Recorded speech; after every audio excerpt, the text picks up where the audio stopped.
బాలీవుడ్ నటి శిల్పా శెట్టి భర్త రాజ్ కుంద్రా కంపెనీల మనీ లాండరింగ్ కేసు కీలక మలుపు తిరిగింది.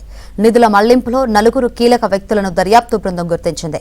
వారిని ప్రశ్నించేందుకు ముంబై ఆర్థిక నేరాల దర్యాప్తు విభాగం సమన్లు జారీ చేసింది.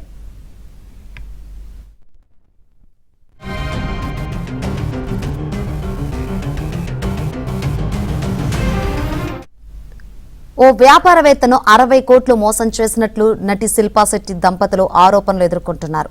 ఓ ఒప్పందానికి సంబంధించి 60 కోట్లు మోసం చేశారని శిల్పా శెట్టి, రాజ్ కుంద్రాలపై దీపక్ కొఠారి అనే వ్యాపారి ఇచ్చిన ఫిర్యాదుతో పోలీసులు ఆగస్టు 14న కేసు నమోదు చేశారు.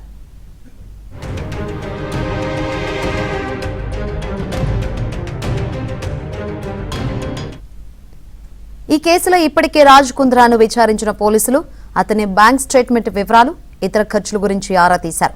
అయితే కొన్ని కంపెనీల్లో 60 కోట్లు పెట్టుబడులుగా పెట్టినట్లు విచారణ సమయంలో రాజ్ కుంద్రా అంగీకరించినట్లు సమాచారం. ఈ నిధులను నిజంగానే సంబంధిత కంపెనీలకు మళ్లించారా లేదా ఇతర వ్యక్తిగత ఖర్చులకు ఉపయోగించారా అనే దానిపై పోలీసులు దర్యాప్తు చేస్తున్నారు. ఈ క్రమంలోనే 4 కీలక వ్యక్తులను దర్యాప్తు బృందం గుర్తించింది.